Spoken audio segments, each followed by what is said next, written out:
15వ వచనం చూసినట్లయితే, అప్పటి నుండి యేసు పరలోక రాజ్యము సమీపించినది గనుక మారు మనస్సు పొందుడని చెప్పుచు ప్రకటింప మొదలు పెట్టారు.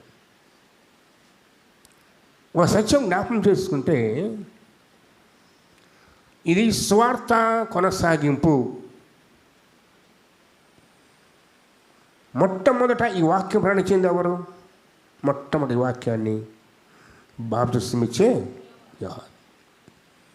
3వ అధ్యాయం 1వ వచనం, ఆ అధ్యాయంలో యందు బాప్తిస్మమిచ్చే యోహాను వచ్చి పరలోక రాజ్యము సమీపించినది, మారు మనస్సు పొందుడని యోధ అడములో ప్రకటిస్తున్నారు.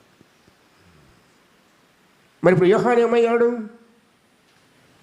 చెర చేయబడ్డాడు.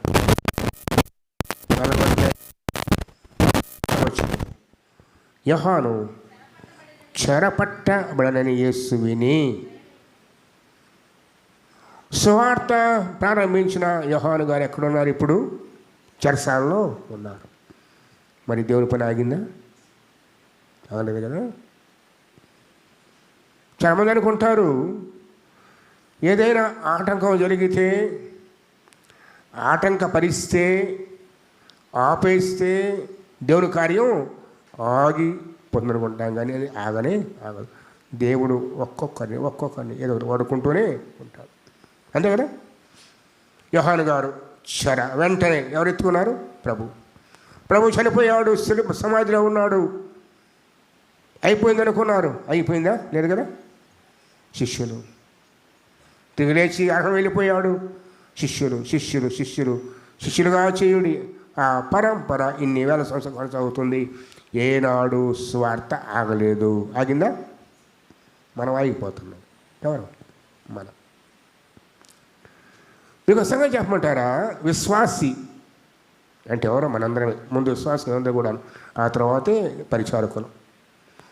ముందు విశ్వాసం అయితేనే సేవ చేయాలి కదా. విశ్వాసి దేవుని సన్నిధికి రాకుండా ఉండటానికి కారణాలు వెతుక్కుంటాడు. దీనికమ్మా దేవుని సన్నిధికి రాకుండా ఉంటాడు. తలనొప్పి వచ్చిందనుకోండి, ఏమొచ్చిందండి? తలనొప్పి. ప్రయాణం మానుతారా? చెప్పండి. ప్రయాణం మానిద్దా? ఉద్యోగం మానిద్దా? పని మానుతామా? తింటా మానుతామా? ఏం ఆగవు. తలనొప్పి వస్తే మాత్రం ఆదివారం ఏమాగిద్ది? ప్రార్థన ఆగిద్ది. ఇక ఈ లెక్కలు వేసుకోండి. కానీ నిజమైన విశ్వాసి, అని ఎన్నుకున్నవాడు, ఆయన పిలుచుకున్నవాడు, తుఫానైన ప్రపంచం తలకిందులైన ఆగనే ఆగుతాడా? ఎందుకంటే వారికి దేవుని పట్ల ఉన్న ప్రేమ అటువంటిది, పిలుపు అటువంటిది, ఆయన దర్శనం అటువంటిది, ఆయన సంధింపు అటువంటిది, ఆయన ప్రత్యక్షత అటువంటిది. భయంతో కూడా భయం అది దేవుని దగ్గర. అయ్యో, నేను నా దేవుని సంధికి వెళ్ళాలి, ఆరాధించాలి, నా కోసం అది. యోహాను గారు చెరసాల ఉన్నారు. కొనసాగి వెంటనే ప్రభు వారు వచ్చారు స్వార్థ ప్రకటన. అంతేకాదు, ఇది మన మూలవాక్యం ఏంటంటే, పేతురు గారి జీవితం నుంచి కొన్ని అంశాలు నేర్చుకోబోతున్నాం. పేతురు గారి జీవితం నుంచి. ఎవరు ఆ పేతురు? మొట్టమొదట పిలిచిన శిష్యుడు ఆయనే. ఎవరైనా? పేతురు. చూద్దాం మన మూలవాక్యము మత్తయి సువార్త 4వ అధ్యాయము 18. యేసు గలిలయ సముద్ర తీరమున నడచుచుండదు. ఎక్కడ నడుస్తున్నాడు ఆయన? గలిలయ సముద్ర తీరమున. ఎందుకు వెళ్ళాడు అక్కడికి? ఆయన సంచరిస్తుంటే ఒక కార్యం ఉంటుంది. ఆయన ఎక్కడికి వెళ్ళినా ఒక పని మీద. అకస్మాత్తుగా శిష్యుని పిలిచాడు. మనం అద్దరికి వెళదామన్నాడు. గెరాసుల దేశానికి వెళ్ళాడు. ఒక్క వ్యక్తి కోసం వెళ్ళాడు. ఆ వ్యక్తి సేన అనే దెయ్యం పట్టి పీడింపబడుతూ బాధ్యపడుతున్న వ్యక్తి విడుదల కోసం ఎంతవరకు వెళ్ళాడండి? గెరాసుల దేశానికి వెళ్ళాడు. ఇరుకకి ఎందుకు వచ్చాడు? అది నాన్న జకే కోసమే. అలా ప్రభువారు సంచరిస్తున్నారు అంటే ఒక గ్రామానికి వచ్చాడు, ఒక ప్రాంతానికి వచ్చాడంటే అక్కడ ఒక పని ఉంటుంది ఆయనకి. గలిలయ సముద్ర తీరమున. మనం ఎందుకు వెళ్తాం సముద్రానికి? స్నానాలకు, బీచ్కో ఎందుకు వెళ్తాం? వినోదం కోసం. దీనికోసం వినోదం. ప్రభువులా కాదు, ఆయన ప్రతి అడుగు ఆయన పరిచర్యే. గలిలయ సముద్ర తీరమున సంచరిస్తూ ఉన్నాడు, నడుస్తూ ఉండగా ఇద్దరు కనబడ్డారు.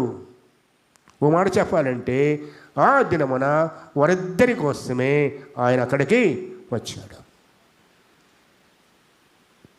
జకయ్య చెట్టు కూర్చొని ఉన్నాడు. ఎవరికీ తెలియదు. యేసు ప్రభువాని చూడాలని ఆశ తన హృదయంలో ఉంది. ప్రభువారు నేరుగా వచ్చి చెట్టు కింద నిలచి తలపైకెత్తి చూచి, జకయ్య త్వరగా దిగుము, నేడు నేను నీ ఇంట ఉండవలసి ఉన్నది. అలాగే ఇప్పుడు శిష్యులు ఏం చేస్తారు? ఇక్కడ ప్రభువారు వచ్చేసరికి సీమోను అతని సోదరైన అందరూ ఏం చేస్తారో చూడండి. సముద్రములో వల వేయుట చూచాను. సముద్రములో వల వేయుట చూచాను. వీరిద్దరూ జాలరులు. ఒడ్డున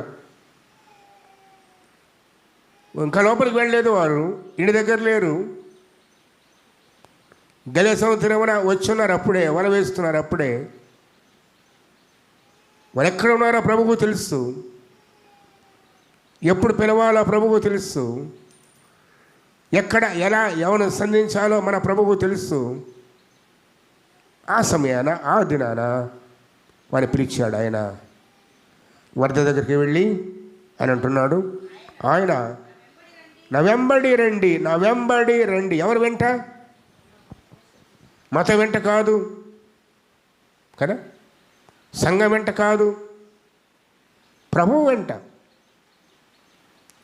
ఈ రోజున ప్రభువును వెంబడించేవారు కావాలి క్రైస్తవ్యంలో. ప్రభువును మాత్రమే ప్రేమించేవారు కావాలి క్రైస్తవ్యంలో. ఆయన మాత్రమే సేవించేవారు కావాలి. ప్రభువు పిలిపి ఏంటంటే నా వెంట రండి, నా వెంబడి రండి, నా వెంబడి రండి. వెంబడించుట. వెంబడించడం అంటే ఏంటి? ఆయనతో పాటు ఉండటం. ఎప్పుడెప్పుడు ఉండాలి ఆయనతో పాటు? వారానికి ఒకసారా? సంవత్సరానికి ఒకసారా? నిత్యం ఆయనతోనే. వీరి జీవితాలు చూస్తే ప్రభువుతో ఉన్న ఆ 3.5 సంవత్సరాలు ఆయన ఎక్కడ వెళితే అక్కడికి ఆ పిలుపు పొందుకున్న తర్వాత ఆయన ఎక్కడ ఉంటే అక్కడ ఆయనతో భోజనము, ఆయనతో ప్రయాణము, ఆయనతో బోధ, ఆయనతో పరిచర్య, ఆయన చెప్పిన మాట. ఇదే కదా వెంబడించడం అంటే. వారికి ఒకసారి ఆనందంగా వచ్చి పాటలు పాడి ప్రార్థన చేసి అయ్యా నేను వెంబడించడం కాదు కదా. జీవితకాలపు పిలిపిది. ఏ పిలుపది? జీవితకాలపు పిలుపు. విశ్వాసి కూడా, నీకు నాకు కూడాను. నేను ప్రభువు చేత సంధింపబడి, వాక్యం చేత సంధింపబడి, బాప్తిసం తీసుకొని సంఘంలో చేర్చబడ్డామంటే ఏదో వారానికి ఒకసారి కలుసుకోవడానికి కాదు, నిరంతరము ఆయనతో నడవటానికి. బుధవారపు ధ్యానంలో 2 జీవితాలు ధ్యానం చేశాం. హనోకు 300 ఏళ్ళు ఆయనతో నడిచాడు. ఎన్నేళ్ళంట? 300 సంవత్సరాలు. తిరిగి తీసుకుని పోయే వరకు కూడా ఆయనతో నడిచాడు. నవ్వు కూడా దేవుడితో నడిచిన వాడు. మన జీవితాలు ఏంటి చెప్పండి? ఆలోచన రోజున ప్రశ్నిస్తూ ఉన్నాను. ప్రభు పిలుపున్నావు కదా, నా వెంబడి రండి అని ఆయన వెంబడిస్తూ ఉన్నాం. ఆయన వెంబడ ఎంతవరకు? కొద్ది సమయమైనా, కొన్ని పరిస్థితుల్లోనైనా, కొద్ది కాలమైనా, లేదు ఆ 40 రోజుల, పండుగ సమయాల్లోనా, ఆదివారమా, వారంలో 2 రోజుల, 3 రోజుల, ఆ 3 రోజులు మనం అంటాం కానీ అది కూడా కొన్ని గంటలే. ఆదివారం ఆయన ఎంతసేపు ఉంటాం? 3 గంటలు. బుధవారం ఎంతసేపు ఉంటాం? 2 గంటలు. మంగళవారం ఎంతసేపు ఉంటాం? మన టైం ఎంత? 7 to 9 అంటే 2 గంటలు. శుక్రవారం ఎంతసేపు ఉంటాం? 2 గంటలు. కనీసం వారంలో 3 సార్లు 2 గంటలు ఉండటానికి కూడా దేవుని నువ్వు ఆలోచిస్తూ ఉన్నావే. నువ్వు దేవుడు వెంబడిస్తున్నాడు. ప్రభు ఏమంటాడు తెలుసా? వీళ్ళ గురించే అక్రమము చేయు వారులారా ఎదురండి నేను ఎవరో కాదు. సాకులు వెనక్కి దేవుని సన్నిధికి రాకుండా ఆయన త్రోసివేసి ఆయన మాట వినక ఆయన ప్రేమింపక ఆయన దూరం అయ్యేవారు. రేపు వెళ్ళి ప్రభా మేమయ్యా ప్రార్థన చేశాం, ఈ పరిచయం చేశాం, ఆ పని చేస్తాం, నీకు ఇలా ఇచ్చాం, ఇలా చేశాం ప్రభు అంటాడు, మీరు నాకు తెలియదు. రోజున ప్రభువును మనస్ఫూర్తిగా హృదయపూర్వకంగా వెంబడించే జీవితాలు కావాలి. మంగళవారం చూశాను, 4 నడుస్తాను కూడా కదా. దేవునికి స్తోత్రం కలుగును కాక. 4 ప్రభు ఖచ్చితంగా దీవిస్తాడు. ఎంతమంది ఉన్నారండి? 4 చాలు. ప్రభు తెలుస్తామ్మా మన సంగతి. ఎందుకంటాడు, ఎక్కడ నా నామమున 2,000 మందా, 5,000 మందా, 3 లక్షల మందా, ఎంతమంది లేక ఏం చేస్తే ఆయన నామమున. ఆయనకు తెలుసు మన స్థితి, మన జీవితం, మన బ్రతుకు ఆయనకు తెలుసు. నువ్వైనా తప్పించుకుంటా ఆయనకు తెలుసు. కాబట్టి అంటారు, ఇద్దరు చాలు, ఇద్దరుగా నేనుంటాను. ఎవరుండేది? ప్రభు దగ్గర కదా మనం వచ్చేది. ఈ పిలుపు ఇచ్చాడు ప్రభు వారికి. వారు ఏం చేశారు తెలుసా? పేతురు, యాకోబు అన్నదమ్ములు, ఇద్దరు అన్నదమ్ములు ఉన్నారు ప్రభు వారి శిష్యుల్లో కదా. 2 జతలు చూడండి. మొట్టమొదటి ఎవరు? పేతురు, అతని సహోదరుడైన అంద్రెయ. 2 సహోదరులు సముద్రంలో వైట చూచిన వారు జాలరులు. ఆయన వెంబడి రండి, నేను మిమ్మల్ని మనుషుల పట్టు జాలరులుగా చేతును. ఏం చేస్తారంట? ప్రభు యొక్క ప్రతి పిలుపులో ఒక పని ఉంటుంది. వీరి పని ఏంటి? ఇప్పటిదాకా వీరు చేపలు పట్టారు, ఇక మీదట మనుషులు ఆత్మలు పట్టాలి. పలుకు రాజ్యం సమీపించింది, నా రాజ్య విస్తరణ కోసం మీరు ప్రయాసపడాలని వారు పిలుస్తూ ఉన్నాడు. వారు ఆ పిలుపు వినగానే చూడదైతో వెంటనే వారు తమ వలలు విడిచిపెట్టి ఆయనను వెంబడించిరి. మొట్టమొదటి ఆ శిష్యులు ఎవరు వీళ్ళిద్దరు కదా? పేతురు, అంద్రెయ. అక్కడి నుంచి వెళ్ళాడు. మరికొంత దూరంలో జబదేయి కుమారుడైన యాకోబు, అతని సహోదరుడైన యోహాను. మరి ఇద్దరు వీరు కూడా సహోదరులే. తమ తండ్రి అయిన జబదేయి యొద్ద దోణిలో తమ వలలు బాగు చేసుకొనుచుండగా చూచి ఒక సత్యం జ్ఞాపకం చేసుకోవాలంటే దేవుడు ఎవరిని పిలుస్తారో తెలుసా? చెప్పండి. పనిచేసేవారిని పిలుస్తాడు. సోమరులను పిలవడు. ఆయన తెలుసు, వారి హృదయం తెలుసు. ముఖ్యంగా ప్రభువారి శిష్యుల్లో జాలర్లు ఎక్కువ మంది. ఎందుకో తెలుసా? జాలర్లు ఓర్పు వారికి ఉన్న విశ్వాసం ఎవరికి ఉండదు. సముద్రం ఉంటుందండి, సముద్రంలో చేపలు కనపడతాయి మనకి, ఎక్కడో అడుగునా ఉంటాయి, కానీ ఉన్నాయని నమ్మి వాళ్ళు వలేస్తారంతే. వాళ్ళ ఓర్పు చూడాలంటే ఒకసారి శిష్యులు అంటారు కదా, రాత్రంతా ప్రయాస పడ్డాం, ఏమీ మనం ఒక్కసారి వేసి వెళ్ళిపోతాం. వాళ్ళు అలా కాదు, రాత్రంతా ప్రయాసే, ఓర్పు. జాలలు ఎప్పుడు ఖాళీగా సొమరతన కూర్చున్నారు. వెళితే వేటకు వెళతారు, వల్ల బాగు చేసుకుంటారు, దొల్ల బాగు చేసుకుంటారు, మనసు వేడకు సిద్ధపడుతూ ఉంటారు. వారు కష్టజీవులు. అలాంటి వారు దేవునికి కావాలి కదా.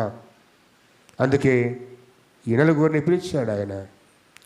మొదటి వారేమో వల వేస్తుంటే చూశాడు, 2వ వారేమో తమ తండ్రి యొద్ద దొరిలో వలలు బాగు చేసుకుంటుండగా చూచి మరి పిలిచాను. వెంటనే వారు తమ దోణెను తమ తండ్రిని విడిచిపెట్టి ఆయనను వెంబడించిరి. ఏమొదినా ప్రభు కోసం? ఒక ప్రశ్న వేసుకు ముందుకు వెళదాం. ప్రభు కోసం ఏమొదిలావు? ఏం మారింది? ఏం మారావు కదా. అదే జీవితం. కాకపోతే ఒక క్రొత్త పేరు, చేతిలో ఒక పుస్తకం వచ్చిందంతే. ఏంటి ఆ పుస్తకం? బైబిల్. బాప్తిస్మం అనగానే అని నాకు బైబిల్ కావాలి, ఎంతైనా సరే తీసుకున్నాను. అది చేతబడుతున్నంత మాత్రాన విశ్వాసవి కావు. ఈరోజు ఒక ప్రశ్న వేసుకుని ముందుకు వెళదాం. నీ మనసాక్షిని అడుగు, నీ హృదయాన్ని అడుగు. ఎందుకంటే నీ హృదయాన్ని కరెక్ట్గా జవాబు చెప్పిద్ది, నీ మనస్సాక్షి ఖచ్చితంగా జవాబు చెప్పిద్ది. ఎస్ఏ కోసం ఏం వదులుకున్నావు? ఏం వదులుకో. మనం అన్నీ సాగాలి. సమయం ఉంటే, టైం ఉంటే. ఎవరు? ప్రభు. యుగ యుగాలు ఈ 60 ఏళ్ళు 70 ఏళ్ళ జీవితం తర్వాత నీవు నేను ఉండవలసిన ఆయనతోనే, ప్రభువుతోనే. మరి ఆయన కాకుండా నీకెవరున్నారు ఇక్కడ? అందుకే భక్తుడు అంటాడు, నీవు నాకుండగా ఈ లోకములో ఏది నాకు అక్కరలేదు. ఎంత ఆత్మీయ పరిపక్వత కదా! ప్రభువా, ఎన్నున్నా కూడా, ఎంతమంది నా చుట్టూ ఉన్నా కూడాను, నా స్నేహితులు బంధువులు ఉన్నా కూడా నిడిచిపెట్టి దగ్గర రావాలి ప్రభువా. చివరికి నీవే మనంలో నాకు ఆశ్రయం నీవే కదా అని గుర్తెరిగి నువ్వు నాకుంటే చాలయ్యా. ఈ లోకంలో ఏది ఎవ్వరు నాకు అక్కర లేదు. ఏమని పెట్టావు ప్రభు కోసం? ఏం వదలం. మన సంతోషాలు వదలము, మన సుఖాలు వదలము, మన అలవాట్లు వదలము, మన పద్ధతులు మార్చుకోము, మన జీవితాన్ని మార్చుకోము. కానీ ఒకే మార్పు, చేతిలో వాక్యం ఉంటుంది, బైబిల్. బైబిల్ అందరూ క్రైస్తవులు కానే కారమ్మా. ఆ వాక్యం హృదయంలో ఉండాలి, ఆ వాక్యానుసారం జీవించాలి. దేవుని ప్రేమ ఆయన హృదయంలో, నీ హృదయంలో పరిశుద్ధాత్మ దేవుని నివాసం చేయాలి. మీరు దేవుని ఆలయం మీద ఉన్నారని, నీవు దేవుని ఆత్మీయులు నివసిస్తారని మీరు ఎరుగరా అని కొన్ని మధ్య పౌలు గారు జ్ఞాపకం చేస్తున్నారు. అదే మార్పు, మారు మనస్సు. మంచిది. పేతురు గారిని ప్రభు పిలుచుకున్నాడు. పిలిచిన తర్వాత తన జీవితం ఎలా ఉందో ఒకసారి చూద్దాం. పేతురు గారికి 2 పేర్లు ఉన్నాయి, సీమోను, పేతురు. సీమోను, పేతురు. సీమోను తండ్రి పేరే. అయితే ఈ పేతురు అనే వాడికి అర్థం ఏంటంటే రాయి లేదా కేఫా. సీమోను అనే పేరుకి అర్థం ఏంటంటే జమ్ము. రాయికి జమ్ముకు ఎంతో వ్యత్యాసం ఉంది. విభిన్నమైన వస్తువులవి, వాళ్ళ లక్షణాలు కానీ వాటి జీవితం కానీ విభిన్నమైంది. జమ్ము ఎప్పుడు కూడా ఎంత గాలి ఎడుగుతున్న ఊగుతూ తిరుగుతూ ఉంటుంది, అంతే ఊగుతూ ఉంటుంది. రాయి అలా కాదు, దాన్ని కదిలించలేదు, ఏ గాలి కూడా కదిలించలేదు. ఒక మాట చెప్పాలంటే సీమోను పేతురులోని 2 విభిన్న మనస్తత్వాలకు ఈ పేర్లు సూచన. కొన్నిసార్లు రాయి వలె స్థిరమైన విశ్వాసం, బలంగా ఉంటాడు, మొండిగా ఉంటాడు. మరి కొన్నిసార్లు జమ్ము వలె ఊగిపోతూ పడిపోతూ జారిపోతూ ఉంటాడు. ప్రభు పేతురు ఇప్పుడు ఎలా ఉంటాడో తెలుసు. ఎప్పుడైనా ప్రభువుని సీమోను అన్నాడు అని పిలిచాడంటే అర్థమేం తెలుసా? ఓహో, అబ్బాయి జారిపోతున్నాడు, వంగిపోతున్నాడు, నిలబడలేకపోతున్నాడు.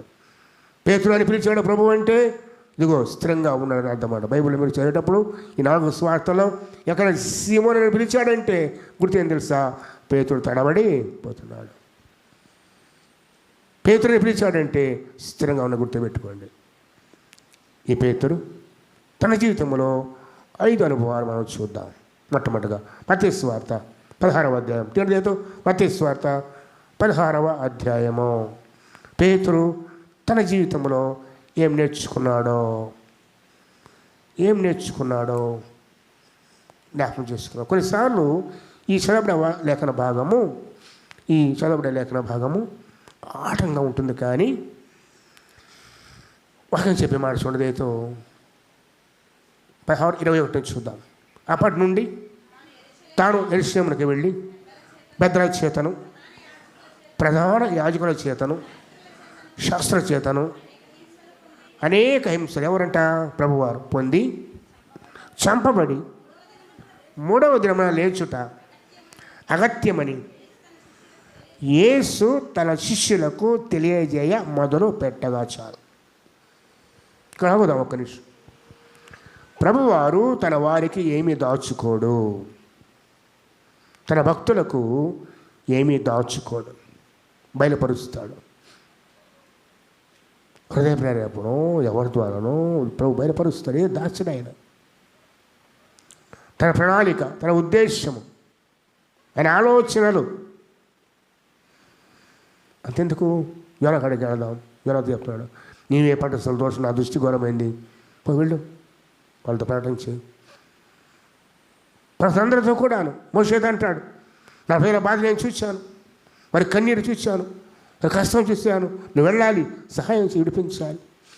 ఇలా తన పైన పట్ల కృప కలిగి దేవదేవుడు, తన ఉద్దేశాన్ని బలపరిచే దేవుడు ఆయన. ఇక్కడ దాదాపుగా 3 సంవత్సరాలకు పైగా శిష్యులు అప్పటికి ఆయనతో ఉన్నారు, వెంబడిస్తూ ఉన్నారు. మరి కొద్ది రోజుల్లో ఆయన శిలువ ఎబ్బడబోతూ ఉన్నాడు. ప్రభువారి పరిచయం ఎంతకాలం వినకుండా 3.5 సంవత్సరాలు. శిష్యులు పిలిచి కూర్చోబెట్టుకొని మాట్లాడుతున్నాడు. ఈ విషయంకి వెళ్ళాలి, పెద్దల చేత, ప్రధాన యాజకుల చేతను, శాస్త్రుల చేత అనేక హింసలు పొందాలి. ఏంటి హింసలు?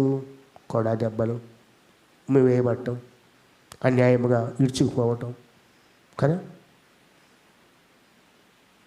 అబద్ధపు సాక్ష్యాలు పలకటం, శిలువ, శ్రమలు, మేకులు, ముండ్ల కిరీటం, ఇవన్నీ కూడా అనేక శ్రమలు ఒక మాటలో చెప్పేసి పొందాలి.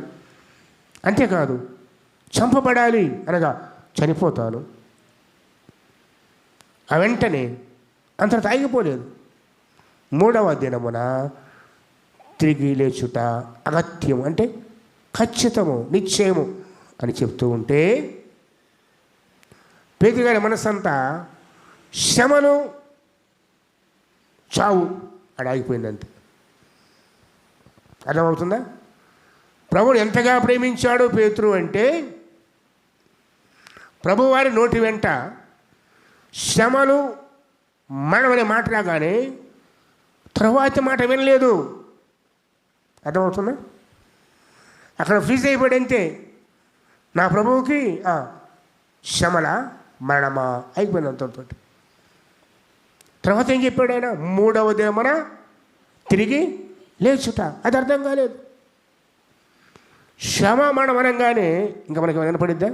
డాక్టర్ గారు వచ్చి ఏదో జబ్బు ఉందనుకోండి, 6 నెలల్లో నువ్వు చనిపోతావు అన్న తర్వాత ఇంకా ఆ తర్వాత ఏం చెప్పి అర్థం కాదు నీకు నాకు, ఆడ ఆగిపోతావు అంతే. తర్వాత ఆయన చెప్పొచ్చు కొన్ని మంచి మందులు ఉన్నాయి, నువ్వు వాడవచ్చు, ఇవేవి మనసుకి ఎక్కుతాయా? ఆడ ఆగిపోతాం అంతే కదా. ఇదిగో మరణం అనే మాట వినపడగానే ఆగిపోద్ది మనసు. అక్కడ పెద్దగదే జరిగింది. తన ప్రభు చంపబడబోతున్నాడు, హింసపడబోతున్నాడు, చనిపోబోతున్నాడు చెప్పని ఆగిపోయి వెంటనే ప్రభువారు చేయబట్టుకొని చెప్పండి దేతో, ప్రభువా, పేతురు ఆయన చేయబట్టుకొని, ప్రభువా అది నీకు దూరమగునుగా. ఏదది? శ్రమ, మరణం.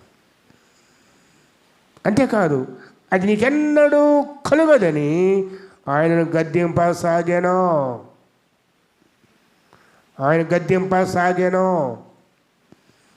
ఒకసారి శిష్యులందరినీ పిలిచి వారికి దైముల మీద అధికారం ఇచ్చి, ఎవరి మీద? దైముల మీద, అపవిత్రాత్మ మీద అధికారం ఇచ్చి, రోగాల మీద అధికారం ఇచ్చి పంపించాడు. పంపట్లేదా? వెళ్ళారు. వాళ్ళు గద్దెంపగానే దయ్యాలు పోయాయి, స్వస్థ కలిగింది, గొప్ప కార్యాలు చూస్తారు. సంతోషంగా ప్రభు కాడికి వచ్చారు. ప్రభువా దయ్యాలు వణికిపోతున్నాయా అని చెప్పారు. ప్రభు అన్నాడు, దయ్యములో పడతాయని కాదు, మీ పేరులు పరలోకమందు, జీవనం మాట అక్కడ వాడాడు, పరలోకమందు రాయబడి ఉన్నవని సంతోషించండి. అంతేనా? ఇంతనా? సరే కూర్చోండి, గొడవ కనుకోవద్దు. మీ పేరులు పరలోకమందు రాయబడి ఉన్నవని సంతోషించండి. ఇప్పుడు పేతురు గారికి గుర్తొచ్చి, నాకు ఒక శక్తి ఉంది కదా, దెయ్యాలు వెళ్ళగొట్టే శక్తి దేవుడు ఇచ్చాడు కదా, స్వస్థపరిచే శక్తి దేవుడు ఇచ్చాడని చెప్పి ఏసై చేయబట్టుకొని ఇక ఎన్నాడు ఇది నీకు కలగకుండానుగా కానీ ప్రభువును గద్దిస్తున్నాడు. ఇచ్చిన దేవుని మీద ఈ ప్రయోగం చేస్తున్నాడు కదా. ఈ వరాన్ని ఎవరి మీద చూపుతున్నాడు? ప్రభువు మీద. ప్రభు అన్నాడు, సతానా, ఏమన్నాడండి? సతానా వెనక్కు పొమ్ము, నీవు నాకు అభ్యంతర కారణమై ఉన్నావు. నీవు మనిషి సంగతి తలుస్తున్నావు, కానీ మనిషి సంగతి ఏంటి? మనిషి ఎప్పుడు ప్రభుత్వం ఉండాలి. పేతురు ఆశ ఏంటి? ఆనాడు గత వారం మనం ధ్యానం చేస్తాం. రూపాంతర కొండ మీద ఎవరు మాట్లాడి పేతురు కదా, ప్రభువా మమ్మల్ని ఉండుట మంచిది, నీకును ఇంకిద్దరు ఎవరెవరు, మోషేకు ఏలియాకు పనిశాలలో కట్టేస్తాం, మనం ఇక్కడ ఉండుట మంచిది. మనం ఉంటామండి, ప్రభుత్వం ఉండమా? పరమదర్శన ప్రభుత్వం మనం ఉంటాం కదండి. మనకు టైం ఉంది, ఇంకా చాలా పని ఉంది కదా. అప్పుడు వెళ్ళిపోతే ఎట్లా? నేను పదే పదే చెప్తాను, దేవుడు మనకిచ్చిన పని పూర్తయ్యేదాకా గుర్తుపెట్టుకోండి. దేవుడు ఒక పని పంపాడు, దాదాపు 99% ఆ పని పూర్తయ్యేదాకా ఎన్ని శ్రమలు వచ్చినా మన జాగ్రత్త కాపాడుతానే ఉంటాడు. అర్థమైనా? పని పూర్తి కావాలి. పని పూర్తి అయిన తర్వాత ఒక్క క్షణం కూడా ఉంచాడు. నల్లారా తిరిగి రండి. ఎవరు రమ్మంటే పోతాం? ప్రభువు రమ్మంటే. వ్యాధి కావచ్చు, ప్రమాదం కావచ్చు, అకస్మాత్ మనం కావచ్చు, ఆయన పిలిస్తేనే వెళ్ళేది మనం. ఇప్పుడు మనం ఉన్నామంటే ఈ రోజున మన పని ఇంకా పూర్తిగా లేదు. మరి కొంతమంది ఇంకా పని మొదలుపెట్టలేదు. మరి కొంతమందికి ఆ పని గురించి ఆలోచనే లేదు. ప్రభు చూస్తున్నాడు. చూద్దాం, ఇంకొంతకాలం ఇద్దాం. చెప్పాడు కదా, అవమానంలో ఈ సంవత్సరం కూడా ఉండనిమ్ము, అది ఫలించినా సరి, లేని ఎడల వచ్చే సంవత్సరం నరికేసి. మనం ఫలించాలని, ఆయన ఎదగాలని, ఆయన కోసం బ్రతకాలని, ఆయన పరిచయం కొనసాగ ప్రభు చూస్తూ ఉంటే కొంతమంది ఇంకా పని మొదలుపెట్ల 30, 40, 50 పని మొదలుగాల. చెప్పే పని కూడా మన సొంత పనిలో చేస్తున్నాం. పైకి అవన్నీ కూడా మొకరించి ఆయన సన్నిధిని ప్రభాన పట్ల నిశ్చితో బయలుపరిచిన ప్రార్థన చేయాలి. పేతురు గారు ప్రభు ఇచ్చిన ఆ తలాంతును, ఆ కృపా వరాన్ని ప్రభు మీద వాడుతున్నాడు. ఆయన చేయి పట్టుకొని ఇతరులు చేసినట్టుగా గద్దిస్తున్నాడు ప్రభువుని. ప్రభు అన్నాడు, సతాన్ని వెనకపోను, అభినయన్నావు, నువ్వు మనిషి సంగతే ఆలోచిస్తున్నావు, దేవుని ఆలోచించట్లేదు. అన్న తర్వాత ఒక పాఠం నేర్పాడు. ఏంటంటే క్రీస్తును అందరికంటే ముందుంచాలి. ఎవరిని? ప్రభువుని. ఈ సందర్భంలో పేతురుకు ప్రభు నేర్పిన పాఠం ఏం తెలుసా? చూడదు. అయితే వెంటనే అంటున్నాడు ఈ మాట చెప్పిన తర్వాత, అప్పుడు యేసు తన శిష్యులను చూచి, ఎవరు వాళ్ళు? దేన్ని బట్టి? ఈ పేతురు మాటను బట్టి గద్దించి తన శిష్యులను చూచి, ఎవడైనను నన్ను వెంబడింపగోరిన ఎడల చాలు. పిలుపుంది, పిలిచాడు, అదేమో తప్పించుకుంటున్నారు. వెంబడించాలని ఆశ ఉంటే ఏం చేయాలి తెలుసా? మొట్టమొదట ఏం చేయాలి? తనను తాను స్వంతంగా తనగా ఉపేక్ష అంటే మనం చంపుకోవాలి. మన గర్వము, మన అతిశయము, మన గొప్పతనము అవన్నీ తీసి ప్రక్కన పెట్టాలి. ఎవడ ప్రక్కన? దూరంగా విసిరేయాలంతే. అన్నాడు యాకోబు దీనాచరబడింది షెకెములో, తండగోడని చోట ఉన్నాడు. అక్కడ తన ఒప్పుదల ఏంటంటే బెతెరుకు పోవాలన్నాడు. బయలుదేరాడు. దానిలో ప్రాణాపాయము పెరుగులాడి ప్రార్థన చేసి దీవెన పొందుకున్న పెదప బేతేలు మర్చిపోయాడు. పెరిగిన తర్వాత బేతేలు మర్చిపోయి శిఖంకు వెళ్ళాడు. ఇల్లు కట్టుకున్నాడు, పొలాలు కొన్నాడు, పశువుల కోసం పాకలు వేసి స్థిరపడ్డాడు. చూచే దేవుడు దెబ్బ కొట్టాడు. ఎలా తెలుసా? దీనా చెరపబడింది. 2 కుమారులు హంతకులయ్యారు. ఎవరు? రూబేను, షిమ్యోను. అప్పుడు మళ్ళీ ప్రభు పదపడ్డ, ప్రభు ఏం చేయమంటావు? లే, ఉండే చోటు ఇది కాదు, ఇది బెత్తెలికి వెళ్ళు, ఎక్కడ కనపడ్డానో అక్కడ నువ్వు బలిపీఠం కట్టానప్పుడు అని అంటాడు. లేచి తన వారందరూ పిలిచి, మనం బేతెలికి పోతున్నాం, మీ యొద్ద ఉన్న అన్య దేవతలను పారవేయుడి. మీ యొద్ద ఉన్న అన్య దేవతలను పారవేయుడి. నేను జ్ఞాపం చేస్తున్నాను, ప్రభు దగ్గరికి వెళ్ళాలి అంటే, ప్రభు సన్నిధికి వెళ్ళాలంటే ఆయన కోరుకున్న మొట్టమొదటి లక్ష్యం ఏంటంటే మనలో ఉన్నటువంటి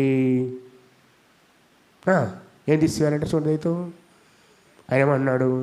ఎవడైనా నన్ను వెంబడింపకుండా అలా తనను తాను ఉపేక్షించుకొని, మొట్టమొదటి ఏం చేయాలంటే ఉపేక్ష అంటే ఉపేక్ష. నేనెంతటి వాడనో, మనం చెప్పేది నేను అంతటి వాడని అంటావు, గమనించేవాడు నేను అంతటి వాడని అంటాడు. మనం చెప్పుకుంటే సార్, నా స్థితి, నా ఉద్యోగము, నా అధికారము, నా పలుకుబడి, నా స్టేటస్సు ఇవన్నీ ప్రభు దగ్గర పనికి రావు. ఎందుకంటే ఇచ్చింది ఆయనే, తీసేది ఆయనే. ఏమంటాడు చూసారండి, ఎంత గొప్పదేమవుతాడంటే యోబు గారు, యెహోవా ఇచ్చారో తీసుకుంది ఎవరో, ఇచ్చేది ఆయనే. అది మర్చిపోయి ఆయన కాడకు పోయి కూడా ఆయన సన్నిధిలో కూడా డమ్మము గర్వం ఉంటే ప్రభు తీసి పక్కన పెడతాడు, తీసి పక్కన పెడతాడు. నన్ను కూడా పక్కన పెట్టి మనం అయిపోయాము. ఇంకా అర్థమవుతుందా?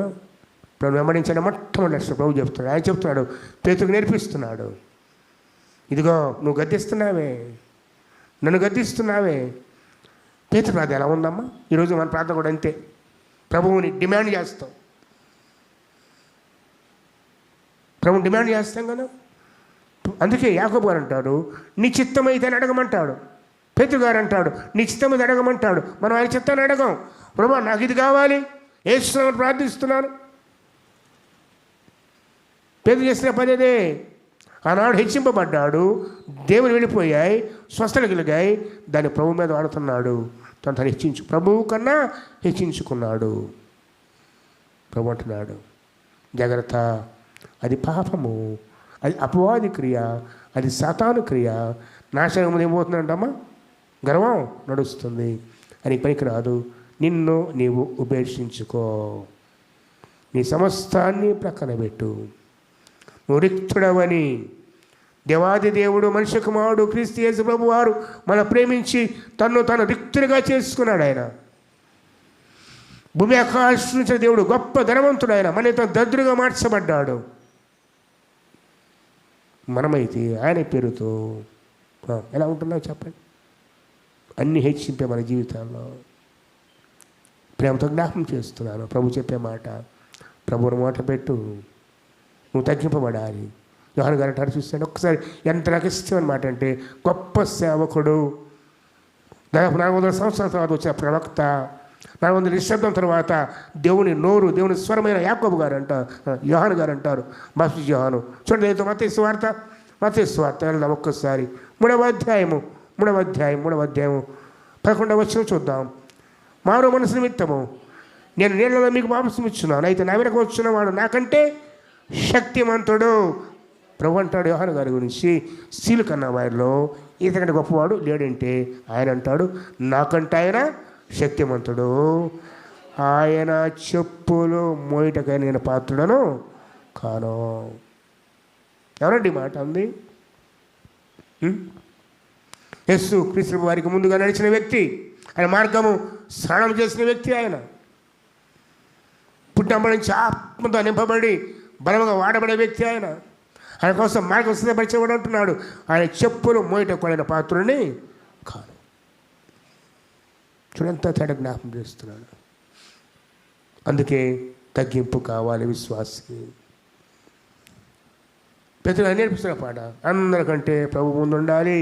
నువ్వు కాదు, నీ చిత్తం కాదు, నీ ఇష్టం కాదు, నీ ప్రణాళిక కాదు, నీ ప్లాన్ కాదు, నీ ఉద్దేశం కాదు, అవన్నీ ప్రక్కన పెట్టి ప్రభువును, ఆయన కృపను, ఆయన సమయాన్ని, ఆయన సహాయాన్ని కోరుకో. హెచ్చించేవాడు ఆయన, దీవించేవాడు ఆయన. అంతేకాదు నీ సిలువను ఎత్తుకోవాలి, అది నీ సిలువ, వేరొకరిది కాదు. మనం వేరొకరి సిలువను ఎత్తుకొని ఆశపడుతున్నాం. మనం ఒకసారి మాట చదవండి, ఎవడైనను నన్ను వెంబడింపకొని ఎడలా తను ఉపేక్షించుకొని తన సిలువ, ఇది క్రీస్తు వారి సిలువ కదమ్మా, ఆ సిలువ ఒక్కడే సొంతం, ఇంకెవరు మోయలేరు ఆ సిలువ, తెలుసా? ఎస్ఐ సిలువ ఇంకెవరు మోయలేరు. అది ఆయన సిలువ కాదు, లోక పాపాలన్నీ మోపడ్డాయి ఆ సిలువ మీద. మనందరి కోసం పాపంగా చేయబడ్డాడు ఆయన. ఆ సిలువ ఆయన తప్ప ఇంకెవరు మోయలేరు. ఇది ఎవరి సిలువ? మన సిలువ. ఏంటో మన సిలువ. ఒక రోజున ఒక స్త్రీ, విధవరాలు, ఎవరు ఆధారం లేదు, తల్లిదండ్రులు లేరు, భర్త లేడు, బిడ్డలు కూడా లేరు, బహుగా కష్టపడుతుంది. కానీ విశ్వాసి, నిత్యం ప్రార్థనతో గోజాడుతూ ఉంటుంది. ఆమె తన జీవితాన్ని ఇతరులతో పోల్చుకుంటుంది. అదిగో నాకన్నా వాళ్ళు బాగున్నారు కదా. నువ్వు ఒకసారి చెప్పమంటారా? అందరూ నవ్వుతూ కనబడుతుంటాం, కానీ ఎవరి దగ్గర శ్రమలు వాళ్ళకి ఉంటాయి లేవా? ఎంత చెట్టుకు అంత గాలి. నవ్వుతూ కనపడతాం, సంతోషం కనపడతాం, ఇంట్లో అన్నీ ఉన్నట్టే ఉంటాయి, చేతులు ఏమీ ఉండవు. ఎవరి స్థితి వాళ్ళది. మనం అనుకుంటాం వాళ్ళు బాగున్నారు కదా, వాళ్ళ స్థితి బాగుంది కదా, నేనెందుకు అలా లేను, వాళ్ళకి అది కష్టాలు లేవు, నాకన్నా తక్కువే. ఒకరోజు కన్నీటితో మోకరించి ప్రార్థన చేసి, ప్రభువా ఈ శిలువ నేను మోలేకున్నానయ్యా, వీరు ఒక శిలువ నాకి, ఈ శ్రమ తట్టుకోలేకపోతే ప్రార్థన చేసి పడుకున్నాను. ఒక దర్శనం వచ్చింది ఆమెకి ప్రభు కళలో. ఏంటంటే ఒక పెద్ద మైదానం ఉంది. ఆ పెద్ద మైదానం అంతా కూడా శిలువలు నిలబెట్టున్నాయి. కొన్ని బంగారంతో చేయబడ్డాయి, ఏదోడమ్మా బంగారపు శిలువ. కొన్ని వెండితో చేయబడ్డాయి, కొన్ని పువ్వులు తలగబడి ఉన్నాయి. పువ్వులు, మంచి పువ్వులు, గులాబీ పువ్వులు, మల్లె పువ్వులు అన్నీ కట్టున్నాయి శిలువలకి. ఏమనుకుంది, నా శిలువ ప్రక్కన పెట్టి ఇంకో శిలువ తీసుకున్నాను. ఎందుకు? నా జీవితం కష్టంగా ఉంది కదా, భరించలేకున్నాను కదా, నా కష్టం ఎవరికి లేవు కదా అని వెళ్ళి ఆ బంగారపు శిలువను తీసుకుని ఎత్తుకోకపోతే నా వల్ల లేపలేకపోయాను బరువు. ఏ శిలువది? బంగారం శిలువ. ఫస్ట్ ముందు మనం చూపోయేది ఆయన దాన్ని కదా. కొనుక్కోమంటే బంగారం, వెండి, చెక్క, పూలు అనేవి ఏం కొనుక్కుంటాం ముందుగా? నువ్వైనా నేనంతే. ఈ బంగారం శిలువ వెళ్ళేసరికి ఆ వల్ల కాలేదు. అరే ఇది వల్ల కాలేదని చెప్పి ప్రక్కన వెండి శిలువ దగ్గర వెళ్ళింది, ఎత్తుకోవాలనుకోండి, కుదరలేదు. సరే పూలు కదా తేలిగ్గా ఉంటాయని చెప్పి పూలు శిలువ గడకి ఎత్తుకోకపోతే వెనకన్నా ముడుగు వచ్చేసి రక్తం కారుతూ ఉంది. ఇలా ఏ శిలువ ప్రయత్నం చేసిన వల్ల కాలేదు. ఇదేంటి, నా శిలువను ప్రక్కన పెట్టేసి వేరొక శిలువ ఎత్తుకున్నాము అంటే నాకు వల్ల కావట్లేదని చెప్పి చివరికి ఒకే ఒక శిలువ మిగిలింది, పాతది ఒకటి. దాన్ని వెతుకుని సులభంగా లేచింది. తెర చూస్తే అది అప్పటి వరకు ఆ మోస్తున్న శిలువే. అప్పటి వరకు ఆమె రాజ్యత మోస్తున్న ఆ శిలువే. ప్రభు తెలుసు, ఎంతవరకు శోధించాలి ఆయనకి తెలుసు, ఎంతవరకు శ్రమ పెట్టాలి ఆయనకి తెలుసు. మనిషి కలుసుకున్న మరేది నీకు రానే రాజున వాగ్దానం చేశాడు. నేను జ్ఞాపకం చేస్తున్నాను. నీ శిలువ భారంగా ఉందా? ప్రభుని జ్ఞాపకం చేసుకో. నీకన్నా కష్టాలు ఉన్నారని జ్ఞాపకం చేసుకో. నువ్వు రెండో పోతూ ఉంటావండి, గుడ్డివారు కనపడతారు. గుడ్డివారు ఎప్పుడు చూడలేదు గుడ్డివారిని? ఒకసారి నువ్వు అస్థితిలో చూసుకో, ఒక్క క్షణం. నాకే కళ్ళు లేకపోతే, నీకే కళ్ళు లేకపోతే, ఒకవేళ ఆశీర్వాదం నీకు ఇచ్చి ఉంటే దేవుడు సంతోషంగా పాటలు పాడి తిరుగుతున్నారు. వాళ్ళు దిగులు పట్టలేదు. కుంటివారు కనపడతారు, రెండు కాళ్ళు పోయి. ఆశీర్వాదాన్ని చూసుకో, కన్యలతో ప్రభువా నీకు స్తోత్రం అంట అనవా? మన శిలువ, అది మనకిచ్చిన ఆశ్రమ, ఆ పరీక్ష, ఆ శోధన మనకు చాలింది. అంతకంటే మించి ఆయన పెట్టడు.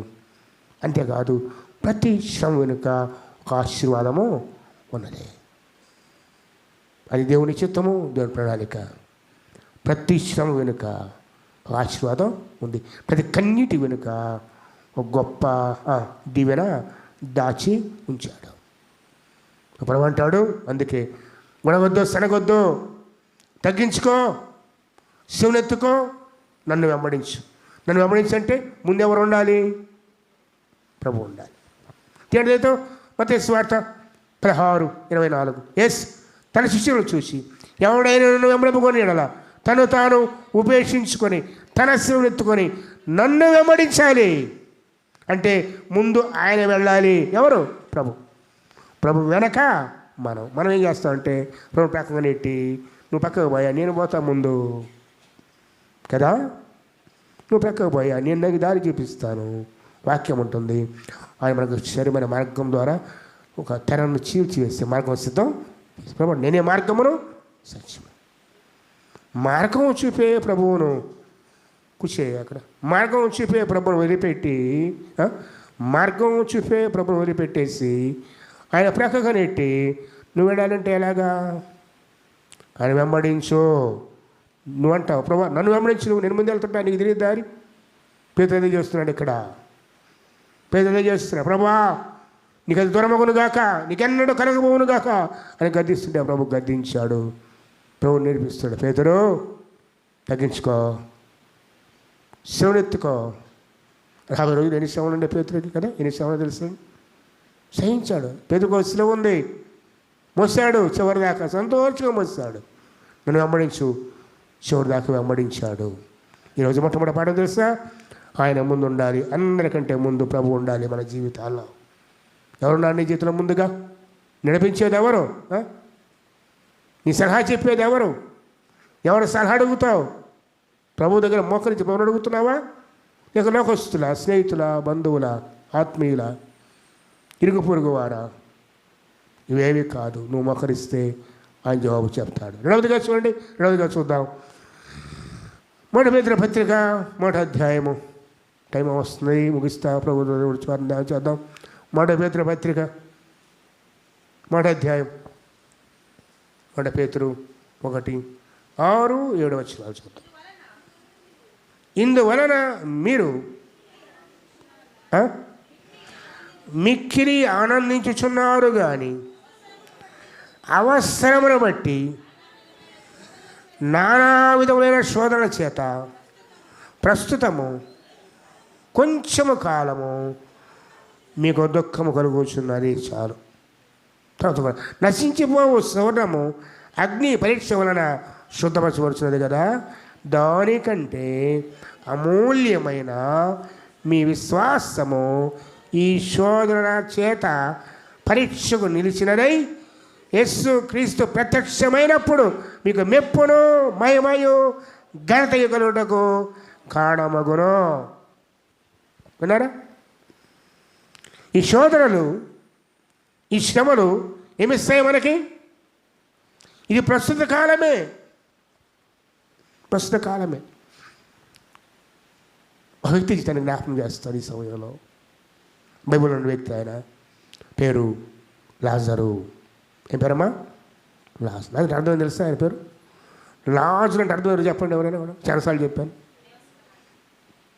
వ్యవసాయం గారు. లాజరు అంటే దేవుని సహాయం, అంటే దేవుని సహాయం బతికే వ్యక్తి. ఎవరున్నాయి అతనికి? ఏం లేవు, ఇల్లు లేదు, ఆహారం లేదు, ఆరోగ్యం లేదు, కానీ ఎవరున్నాయతోటి దేవుడు ఉన్నాడు, దేవుని సహాయం తోడుగా ఉంది.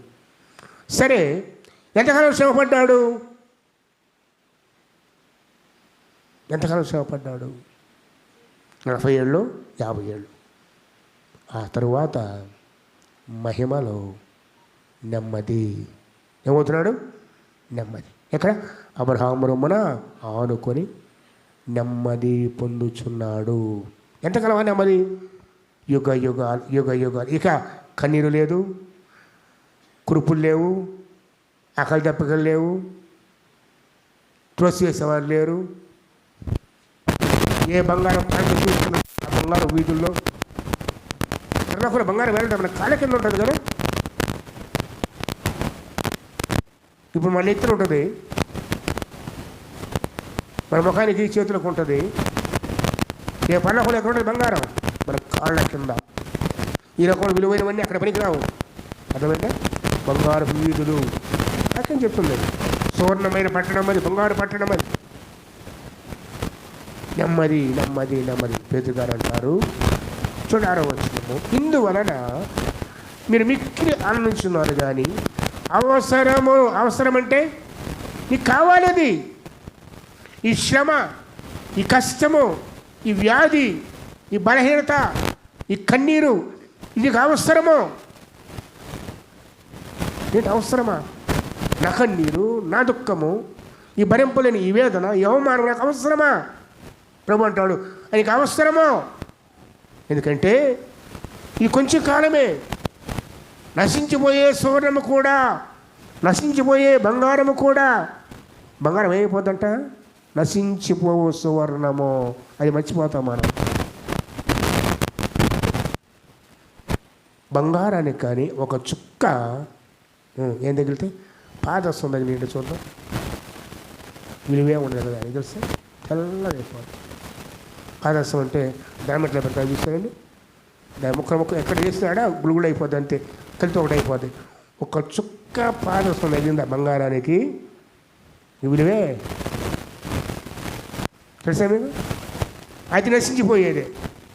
బైబిల్ అంటుంది, నువ్వు దేన్ని ఎత్తిన పెట్టుకోవడం అంటాడు, అది నశించిపోయేది. నశించిపోయే సువర్ణము అగ్ని వలన శుద్ధపరచబడుతున్నది కదా. ఆ బంగారం కన్నా విలువైంది ఏది ఉంది ఇక్కడ? విశ్వాసము. అందరి దగ్గర బంగారం ఉంది, మరి బంగారం కన్నా విలువైంది నీ కాడ ఉందా? ఏంటా విలువైంది? విశ్వాసము. విశ్వాసం లేకుండా ప్రభువు లేడు, విశ్వాసం లేకుండా క్రీస్తుగా ఉండలేవు, విశ్వాసం లేకుండా పరలోకం లేనే లేదు. గమనించి ఒకసారి, బంగారం కంటే విలువైన మన విశ్వాసము, అమూల్యమైన మన విశ్వాసము ఈ శోధనల ద్వారా పరీక్షింపబడుచున్నది. అందుకే నీకు అవసరము. రోజు కష్టంలో ఉన్నావు, వ్యాధి బాధలు ఉన్నాయి, నైమికమైన జబ్బులు ఉన్నాయి, ఎడతెగని వేదన ఉన్నది, బాధ ఉంది, కన్నీరు ఉంది, దుఃఖం ఉంది, పరిస్థితులు కృంగజేస్తూ ఉన్నాయి. ప్రభు అంటాడు, ఇది నీకు అవసరము. నీకు తెలియదు దాని మేలు, తప్పించుకొని పోవద్దు. ఆ శ్రమలు, ఆ దుఃఖములు, ఆ వేదనలు ప్రభును స్తుతించు. ప్రభువానికి తెలియకుండా రాలేదయ్యా ఈ శోధన, నీ కనికరం చాలయ్యా, నీ కృప చాలని ప్రభువుని అడుగు. ఆయన కృప చాలంట. పౌలు గారికి ఒక జబ్బు ఉంది, కంటి జబ్బు. అది చూడలేడు సరిగా, నీళ్ళు కారుతూ ఉంటాయి, శరీరంలో ఒక ముళ్ళు లాంటిది. కన్నప్పుడల్లా బాధే, కన్ను రెప్పకొట్టినప్పుడల్లా బాధే, కన్ను మూసినప్పుడల్లా బాధే. ఆయన నడిచిపోతుంటే స్వస్థత, నీడ తగిలి ఆయన చేతి గుడ్డలు రుమాలు తగిలితే స్వస్థ, చనిపోవాళ్ళు లేస్తారు. ఆయనకి ప్రభు ఒక శోధన పెట్టాడు. ఏంటది? శరీరంలో ముళ్ళు.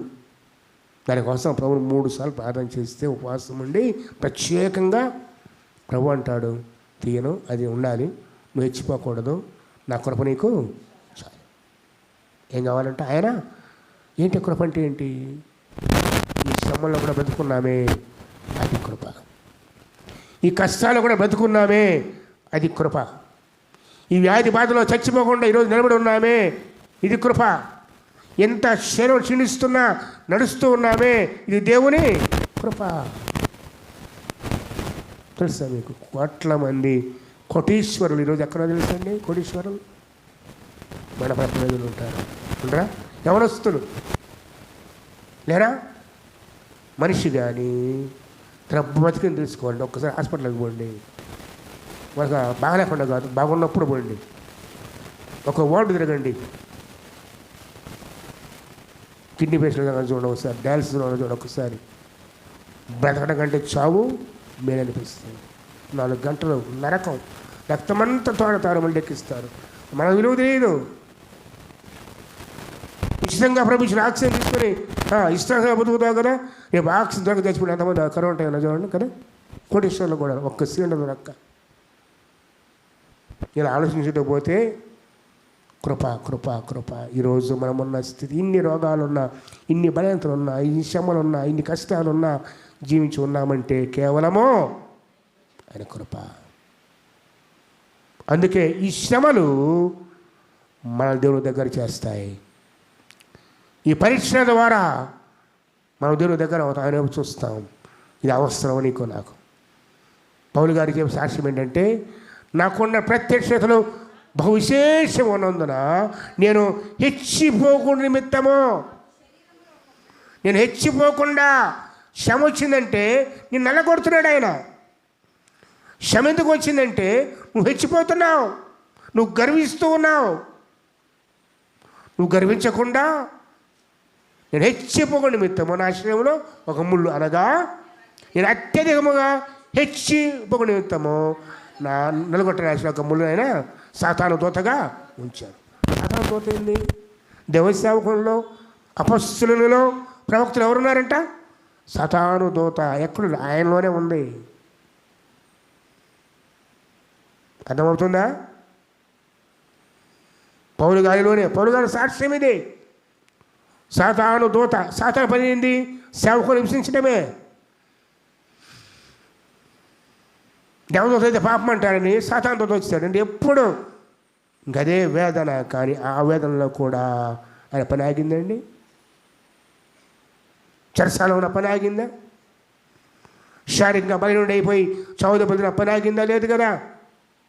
నమ్మకంగా చివరి దాకా కొనసాగుతూనే ఉంది. నువ్వు గుర్తుపెట్టుకో. పేదవాడు జ్ఞాపకం చేస్తున్నాడు, శ్రమల్ని ఎదుర్కో, కానీ దేవుని నమ్మకం పెట్టుకో. మన పాఠం ఏంటి? అన్నిటికీ నమ్ముంది ఎవరు ఉండాలి? ప్రభు ఉండాలి. ప్రభుది శ్రమలు ఎదుర్కో. వస్తాయి శ్రమలు, భయపడవద్దు, పారిపోవద్దు, ఎదుర్కో. కానీ ఎవరి వైపు చూడాలి? ప్రభు వైపు చూడాలి. ముగిస్తాను. తేడదేతో పేతురు రాసిన మొదటి పత్రిక 3వ అధ్యాయము 6. ఇందువలన మీరు మిక్కిలి ఆనందించున్నారు. కానీ దేని బట్టి ఆనందం? రక్షణ బట్టి, విశ్వాసాన్ని బట్టి, నిరీక్షణ బట్టి ఆనందమే. కానీ అవసరమును బట్టి నానా విధములైన, ఇక్కడ ఆగుదాం. ఇక్కడ అందరికి ఒకే స్వాదం రాదు, అందరికి జబ్బు రాదు, అందరికి కష్టం రాదు. నానా విధములు. కృపావారాలు ఎలా నాదులుగా ఉన్నాయో శ్రమలు కూడా నానా విధాలే. ఒక్కొక్కడికైనా ఒక్కొక్క పంచిస్తాడంతే. మన కొరింథీ పత్రిక 12 ఒకసారి ముందు కథ ముగిస్తాను. మన కొరింథీ పత్రిక కృపావరాలు, మన 2 కొరింథీ మన ఒకసారి చూడమ్మా. మన కొరింథీ 12 వచ్చిన 12:4. కృపావరం అంటే ఏంది? ఎన్ని ఆశపడతాం? స్వస్థత, భాషలు మాట్లాడటం, విశ్వాసము, ప్రవచన వరము, ఇవన్నీ కృపావరములు నానా విధములు. అంటే ఒక సంబంధం లేదు. శ్రమలు కూడా. అర్థమైందా? కృపావరాలు ఎలాగో నానా విధాలో, శ్రమలు కూడా నానా విధములైన శ్రమలు. అంటే ఎవరికి ఏమి ఇయ్యాలో ఆయనకు తెలుసు. ఎవరికి అయ్యా నాకు కిడ్నీ పడవుతున్నట్టుంది, గుడి జబ్బు ఎందుకు ఇయ్యలేదు, క్యాన్సర్ ఎందుకు ఇయ్యలేదు, ఒక కిడ్నీ జబ్బు ఎందుకు పెట్టాడు? అది నీకు ఇచ్చాడు. అది నీ సిలువ. అది నీ సిలువ. కష్టం ఎందుకు వచ్చింది? ఈ ఆర్థిక సమస్య ఎందుకు వచ్చింది? ఇది నీ సిలువ. వేరొకరికి ఇవ్వడదాన్ని నువ్వు భరించాలి, నువ్వు నిలబడాలి, నువ్వు ఎదుర్కోవాలి, నువ్వు ఆయన వైపు చూడాలి.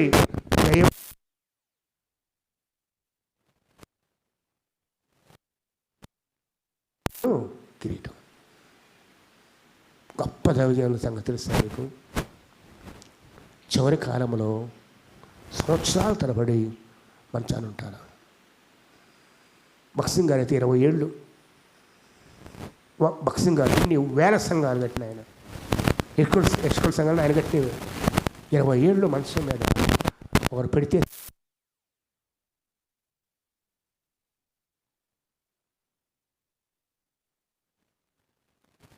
ఈ శ్రమను వెళ్ళారు, ఈ శ్రమను మోసారు, మహిమలో చేరారు. జ్ఞాపకం చేస్తున్నాను. నాకెందుకు వచ్చే ప్రశ్న వదిలేకుండా? ఎందుకనే సమస్య నీలో వెంటాడుతుందా? వాక్యం చెబుతుంది, ఎదుర్కో శ్రమలు, దేవుని వైపు చూడు, కొనసాగుతూ ఉండు, కృప చూపుతాడు, మహిమనిస్తాడు. ఇవి నానా విధములు ఒక్కొక్కడికి వాళ్ళ విశ్వాసాన్ని బట్టి 4 ఉంటాయి. మరి ఒక్క శ్రమే ఆ ఒక్కడి కొని తట్టుకోలేంది. కానీ కృపగల దేవుడు, ఆయన కృప చాలు కదా. ఎన్నొచ్చినా ఎన్ని కష్టాలు వచ్చినా, ఎంత నష్టం కలిగినా, ఎంత అవమానం కలిగినా ప్రభు ఉంటే చాలు కదా. పేతురు జ్ఞాపకం చేస్తూ నేర్పిస్తున్నాడు. శ్రమలు వస్తాయి, ఎదుర్కో, కానీ దేవుని వైపు చూడ. ఆయన దూరం కావద్దు. ఆయనకి అవసరము అది నువ్వు బతుకుతావు, నువ్వు హెచ్చివ్వబడతావు. నీకు అవసరం అది. ముగిస్తారు. చదువుతో ఒక్కసారి 6వ వచనం మన పెద్ద రాసిన పత్రిక. ఇందువలన మీకు ఆనందం ఉంది. దేని బట్టి? రక్షణ బట్టి, క్రీస్తుని బట్టి, మహిమను బట్టి, పరలోకాన్ని బట్టి, విశ్వాసాన్ని బట్టి ఆనందమే. కానీ అవసరమో, ఈ మాట అండర్లైన్ చేసి, అవసరం అంటే కావాలేదు నీకు, అవసరం నీకు, అది ఉండాలి. అయ్యా నాకు బండి అవసరమయ్యా, ఎందుకు? పనికి వెళ్ళాలి. ప్రభు అంటాడు బండి కన్నా ఇది నీకు అవసరం. ఏంది? ఈ రోగం, ఈ కష్టం, ఈ అవమానం, ఈ నింద నీకు అవసరం. అవసరం బట్టి నానా విధములైన శోధన, నానా విధములు, కృపావరైన నానా విధములు ఇవి కూడా ఇవి పనిచేస్తాడు ఆయన. నానా విధములు శోధపడినప్పుడు ప్రస్తుతమున కొంచెమే, గుర్తుపెట్టుకోండి, కొంచెం కాలమే నీకు దుఃఖం వాటిని బట్టి. కానీ ఆ తరువాత నశించిపోవు సువర్ణము బంగారము కూడా అగ్ని పరీక్ష వలన శుద్ధపరచబడినట్లుగా ఈ శ్రమల ద్వారా మనం పరిశుద్ధపరచబడి దానికంటే అమూల్యమైన బంగారం కన్నా విలువ ఉందంటే మన విశ్వాసమే. గుర్తుపెట్టుకో, బంగారం ఉన్నా లేకున్నా పర్లేదు, కానీ విశ్వాసము లేకుంటే నువ్వు బ్రతకడం విశ్వాసం కానీ దిగులు పడతావు. అందరికి బంగారం ఉండే వాళ్ళకి అంత ఉంది కదా, నాకేది కదా. ప్రభు అంటాడు ఆ బంగారం పోయేది, నచ్చి బట్ట కలిసిపోద్దు. నువ్వు చచ్చిపోతే బంగారం కూడా ఉంచారు చేతికి. నేను చదువుతుంటా, పీక్కొని వెళ్తారు. ముక్కు ప్రకైనా సరే, చెవి కమలైనా సరే, చెవి తెగినా సరే.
లేకపోతే ఏమైంది?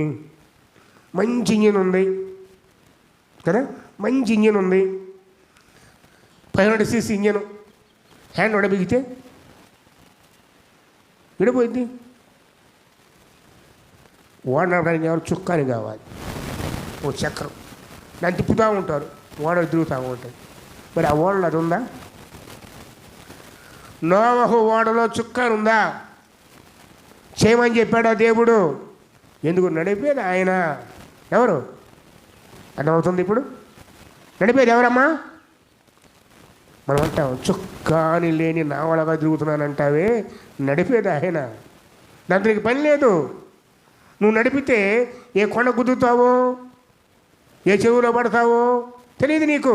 ఆయన నడిపితే క్షేమంగా ఆరారాధ పర్వతం మీద దిగుతావు. మనం నడిపితే ఏమాసంలో మునుగుతావు ఆఖరికి. నోహోడకు చుక్కా లేదు. అదే విశ్వాసం. అర్థమైందా? ఎందుకు నోహో విశ్వాసుడు అయ్యాడంటే చుక్కా లేని ఓడలు ఎక్కాడు. తను నడపలేదు, తన భారాన్ని దేవుని మీద వేశాడు. దేవుడు క్షేమంగా బతికించాడు.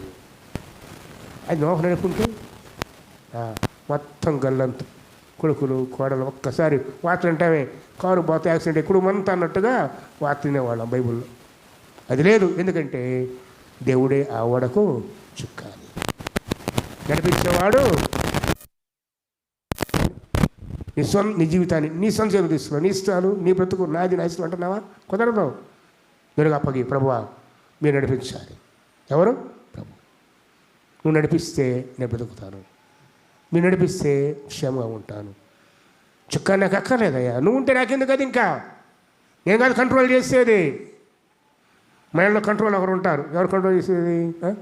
దేవుడు కంట్రోల్ చేయాలి, మనం కాదు. దేవుడికి అప్పగించాలి. ప్రభువా మీరు అదుపు చేయండి, మీరు సరి చేయండి, మీరు నడిపించండి. ఇదే దేవుని ముందు పెట్టాం. అర్థమైంది? ఇప్పుడు నోహ వాడకు చుక్కా లేదు, మనకి ఉండకూడదు. ఎందుకంటే ఆయన వెంబడించడం మన పని, ఆయన దారి, ఆయన మార్గం. అటు కృపతో, అటు విశ్వాసంతో పరవైపు చూస్తూ విశ్వాస కర్త కొనసాగించేవాడు. ఈ పని కొంతమందికి వెళదాం. అట్టి కృప ప్రభు పరిశుద్ధాత్మ దేవుడు నీకు నాకు మనకు అందరి చేయను గాక. తలంచుదాం, ప్రార్థించుకుందాం. రెండు గుర్తుపెట్టుకోండి. మొట్టమొదటి ప్రభు ఉండాలి జీవితంలో, మనం తగ్గింపబడాలి, ఆయన ఇచ్చింపబడాలి. రెండవదిగా శ్రమలు వస్తాయి. ఈ శ్రమ మనకు అవసరమే, కానీ శ్రమల్లో ఆయన నడిపిస్తాడు. నీ జీవితాన్ని ఆయన చేతుల్లో అప్పగించు, ఆధారపడు.